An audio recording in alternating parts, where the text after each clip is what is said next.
Olá, sejam bem-vindos ao canal do Casal Brodbeck. Meu nome é Rafael Brodbeck e nós estamos hoje estreando um quadro novo que esperamos que possamos fazer toda semana aqui de respostas rápidas, breves às perguntas que muitos de vocês fazem na minha caixinha do Instagram, ou no meu direct, ou até daqueles que têm o privilégio pelo meu WhatsApp. Às vezes vocês fazem perguntas até mesmo nos comentários aqui, não é mesmo?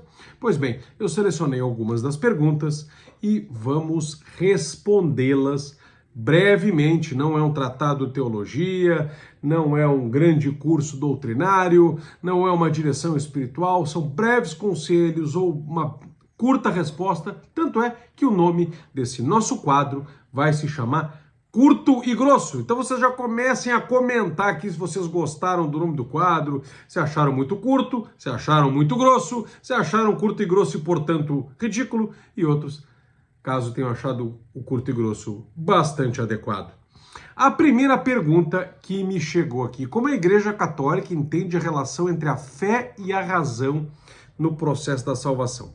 Bem, a salvação, ela é dada pela graça de Deus, tá? Nós somos salvos pela graça. A Sagrada Escritura está aqui, nós vamos ver em Efésios, vamos ver em Romanos, a salvação, a justificação, que é o tornar justo, Deus comunicar a sua justiça para nós, Deus comunicar a sua santidade a nós, que nós perdemos em Adão e Eva, perdemos no pecado original, só é chegado até nós mediante a graça. A graça de Deus é que comunica a sua própria santidade. A graça de Deus comunica a sua própria justiça. Nós somos salvos pela graça. E salvos pela graça mediante a fé. E também as obras. Isso é outro assunto, quando é as obras, quando não. Nós vamos fazer um vídeo sobre isso em breve. Mas claro, nós não temos mérito sozinhos. Então a primeira justificação não tem nenhuma participação nossa. É puramente obra da graça. Mas uma vez que nós estamos em graça, nós então podemos unir então os nossos méritos, eles passam a ter mérito sobrenatural, porque unidos aos méritos de Cristo na cruz. O que importa é dizer que mesmo as nossas boas obras só são boas obras porque nós deixamos de ser ímpios e nos tornamos justos pela fé, justos pela ação da graça. Pois bem, a salvação é pela graça, não é pela razão. Todavia, essa graça que pede uma resposta, e essa resposta é a fé. A fé é, em primeiro lugar, uma virtude dada por Deus, um hábito dado por Deus, ele é dado nos sacramentos, mas também um ato. Percebam que existem aquelas pessoas que são batizadas quando crianças, e aí elas têm que atualizar essa fé, mediante um ato de fé. Eu creio realmente. Eu recebi a virtude da fé no batismo, mas agora eu creio, eu de fato faço uma profissão de fé, um ato de fé. Claro que isso também é movido pela graça. Tem uma graça atual que trabalha ali para confirmar na graça santificante ou para recuperar a graça santificante caso tenha perdido pelo pecado mortal. Este ato de fé é um ato da vontade que é movido pela razão. Da mesma forma, um pagão, um ímpio, alguém que não é batizado, e depois da idade da razão, ele impelido pela graça, ele tem um ato de fé, aí ele vai em busca do batismo, e o batismo lhe dá então a virtude da fé. Aí ao contrário, ele recebe o ato, ele primeiro faz o ato para depois receber a virtude. Este ato de fé também é um ato da vontade, impelido, movido pela razão, claro que iluminado pela graça. Então há uma razão, uma inteligência, que é a capacidade da alma humana de apreender as coisas, apreender a realidade e emitir juízos acerca desta realidade. Isto é a razão, isto é a inteligência. Nós podemos distinguir razão e inteligência, porque a razão é a inteligência quando faz uma ação mais elaborada, por isso nós chamamos de raciocínio. Então, quando a inteligência rapidamente intui, é inteligência simplesmente. Quando a inteligência tem que se debruçar sobre algo para chegar à emissão daquele juízo, aí nós chamamos isso de razão ou de raciocínio. Então a razão, digamos que é uma inteligência qualificada. Mas aqui estamos falando da razão indistintamente, como chamamos de inteligência, certo? Então a razão, ela está relacionada com a fé, em primeiro lugar, porque o ato de fé pressupõe um mecanismo racional também.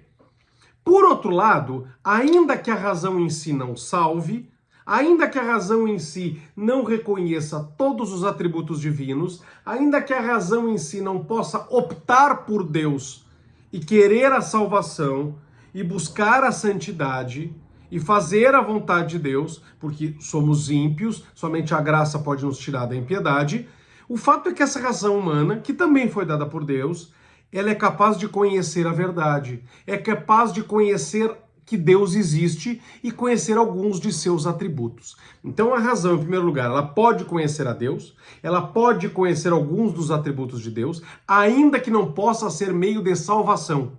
Porque uma coisa é saber que Deus existe, outra coisa é ter a Deus como sendo a sua vida. A razão não pode fazer isso. O que pode fazer isso é a fé, que responde à graça, mas essa mesma fé também tem um componente de razão. Então a fé é um dom de Deus que ilumina a razão. E ela também é um dom de Deus que é unida à razão, porque tem um componente racional lá. Vocês podem entender um pouquinho mais sobre a diferença, sobre as relações entre a fé e a razão, naquela encíclica do Papa São João Paulo II, Fides et Ratio. Por favor, deem uma olhada nela. Acho até que tem algum exemplar físico para vender na livraria Brodbeck. Vamos ver qual é a outra pergunta. Qual a importância da oração na vida cotidiana do cristão e como ela pode ser vivida de forma prática? Perfeito. A oração tem um papel fundamental na vida cotidiana do cristão. A oração é o respiro da alma. A oração é tratar, segundo Santa Teresa de Ávila, tratar de amor com aquele que nos ama. Então, oração não é simplesmente repetir fórmulas, embora essas fórmulas sejam importantes, sejam necessárias. Porque muitas vezes nós estamos na aridez, muitas vezes nós não sabemos orar como convém, e a tradição da igreja, que é iluminada pelo Espírito Santo, obedece aquilo que o Espírito Santo fala na Sagrada Escritura. Nós sabemos orar como convém, o Espírito vem em nosso socorro. O Espírito vem em nosso socorro muitas vezes justamente com essas fórmulas da igreja, que muito nos ajudam, certo? Por outro lado, existe a oração que brota da própria mente, que brota do próprio coração, oração mental, oração espontânea, as nossas próprias palavras, que são dirigidas a Deus na elevação da nossa alma. Senhor, nós estamos aqui na tua presença, enfim, conversar com Deus com as nossas próprias palavras. Mas a oração também não é só conversar com Deus nas próprias palavras, porque isso pode se tornar autômato. Isso pode se tornar também robótico. Mesmo que nós possamos dizer que não, a verdadeira oração é espontânea, até mesmo essa oração espontânea pode ser mera repetição de palavras. Veja, Jesus nunca condenou repetição, ele condenou a vã repetição. E a vã repetição pode existir tanto quando nós utilizamos uma fórmula sem colocar o nosso coração nela, como também quando nós temos orações espontâneas, mas que sempre são as mesmas, não tem problema. Senhor, nós estamos aqui para te agradecer e te louvar. Aí no próximo, Senhor, nós queremos te louvar e por isso estamos aqui. Não variou muita coisa, mas parece que é uma grande coisa porque é espontâneo. Não tem problema não variar. Como também não tem problema variar. O problema está na característica de vaidade de alguma repetição. Uma característica vã, uma repetição vã. Repetição vã é aquela repetição que não tem sentido. Quantas vezes nós temos mais segurança na oração repetida e às vezes não temos tanto coração na oração dita espontânea. Então o que nós temos que fazer na oração? Podemos intercalar espontaneidade com o uso de fórmulas, desde que o nosso coração esteja ali para conversar com Deus e mudar a nossa vida. Não se trata de mudar a vontade de Deus, se trata de conformar a nossa vontade à vontade de Deus. Santo Afonso de Ligório dizia, quem reza se salva, quem não reza se condena. Temos que ter vida de oração, e vida de oração não é passar a vida rezando. Vida de oração é ter momentos de oração explícita durante o dia, eu tenho que ter momentos, cada um vai ter o seu programa de vida, cada um vai ter o seu estilo, cada um vai ter a sua espiritualidade, cada um vai ter a sua necessidade, mas basicamente a experiência nos mostra que a gente tem que ter pelo menos uma meditação pela manhã, uma oração oferecendo o dia também pela manhã, e à noite um exame de consciência com orações pela noite, e durante o dia a gente pode colocar algumas outras orações, uma visita ao Santíssimo, um Ângelus, uma leitura do Evangelho do dia, um terço, ou tudo isso, certo? Vejam isso com o diretor espiritual, vejam isso com alguém que possa lhes auxiliar. Eu estou à disposição, tanto eu quanto a minha esposa, para auxiliar vocês nas nossas mentorias. Nos chamem no direct do Instagram ou aqui mesmo e a gente conversa para marcar uma mentoria para que eu possa ajudar vocês também, certo? Sem oração nós não podemos agradar a Deus. Vamos ver uma outra pergunta aqui. Como a mulher deve dizer que está interessada sem tomar a iniciativa que deve ser do homem? Interessantíssima pergunta. É uma pergunta que já parte de um pressuposto não feminista. Estamos chegando, as pessoas elas já estão entendendo que o feminismo é um mal. Sim, existem coisas que devem ser próprias do homem. Existem coisas que são próprias da mulher. Isso não é uma característica sociocultural apenas imposta. Não, não é patriarcado, não é nada disso. É a própria concepção antropológica, psicológica e até mesmo física. A mulher, ela é receptiva. E ela é receptiva até mesmo nos seus órgãos sexuais. Vejam, o homem tem o órgão sexual para fora, protuberante. A mulher tem o órgão sexual interno e ela recebe o órgão sexual do marido e gesta dentro de si uma nova vida durante 9 meses, depois sai dela, ela ainda coloca nos braços para abraçar, para cuidar, para amamentar, mostrando que ela é acolhedora do marido e acolhedora do fruto do amor deste marido. A mulher é acolhedora por natureza. A característica emocional dela é de acolhedora. A característica antropológica dela é de acolhedora. A psicológica dela é de acolhedora. E o físico apenas simboliza isso, ressalta isso e como que confirma essa característica. Então é óbvio que o homem é ativo, a mulher passiva, mas isso não significa que o homem seja um tirano, nem a mulher uma bunda mole. Não é isso que significa passividade. Significa que eles têm características distintas e que são complementares. Claro que a docilidade da mulher, a receptividade da mulher não implica em fraqueza. A mulher tem que ser dócil, a mulher tem que ser virtuosa, tem que ser receptiva, mas tem que ser forte também. E o homem tem que ser forte, mas não tem que ser um animal vestido. Pois bem, a mulher pode expressar interesse amoroso, nós estamos falando aqui de interesse romântico, de interesse amoroso, né? Ela pode expressar o seu interesse? Sim, de maneira sutil, de maneira adequada à sua característica feminina. A própria autora da pergunta já sabe isso, tanto que ela está perguntando. Se ela achasse que a mulher pode simplesmente chegar num homem como o homem chega numa mulher, ela não perguntaria. Ela sabe que a iniciativa é do homem. Ela sabe que ela tem que ser sutil. Ela sabe que ela tem que ser respeitosa. Ela sabe que não tem que tomar iniciativa direta. Mas ela pergunta, ok, eu não posso fazer nada disso, mas o que eu faço para demonstrar interesse? Pois bem, demonstra disponibilidade, minha cara. Abertura para um possível relacionamento. Como isso na prática? Mostra aquela característica totalmente feminina. Seja receptiva, seja atenta, mostre interesse pelas conversas e pelas ações daquele homem de maneira natural, fazendo perguntas, expressando apreciação pelo que ele compartilha. Ah, mas eu não tenho apreciação, não aprecio nada que ele faz. Bem, então não está interessada nele, parte para outra, não tem nada que falar com esse cara. Tá? Mas se ele realmente tem algo que te chama a atenção, conversa, demonstra satisfação por isso. E claro, esteja bonita, esteja bem maquiada, esteja sorridente, esteja alegre. Isso também é uma receptividade e passa uma mensagem, porque o homem é bastante visual. Então, sorrir, manter contato visual, ter gestos de simpatia, sorrir, manter o olhar, comunicar que está interessada sem ser excessivamente direta. Estar ao lado do homem que te interessa, não como quem puxa o saco, não como quem está se arrastando, não é isso, mas mostrar a ele com algum sinal que algum apoio ele pode ter de ti. E claro, linguagem corporal, inclinar-se ligeiramente em direção à pessoa, mexer no cabelo, essas coisas. Isso mostra que estás interessado e deixa o homem a responsabilidade de dar o próximo passo. Se por acaso ele não der, ele é um bocó e não te merece, ou então ele não gosta de ti, parte para outra. Vamos fazer a resposta da última pergunta. Como evitar a soberba? Quer dizer, eu sou mais santo do que vocês, a soberba espiritual, mas mantendo altos os padrões de moralidade sem concessões. Interessantíssima essa questão, né? Porque muitas vezes nós podemos ter uma vaidade espiritual, meus caros. Podemos ter uma soberba espiritual. Vejam como eu não uso, não sou homem.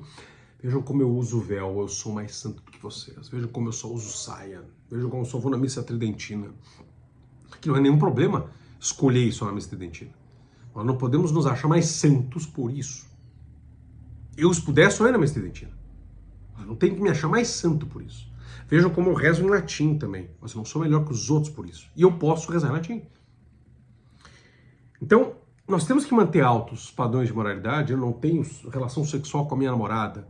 Eu não uso anticoncepcionais com a minha esposa. Estou mantendo altos os padrões de moralidade. Mas eu não posso me achar mais santo que os outros. Obviamente que eu sou mais santo do que algumas pessoas.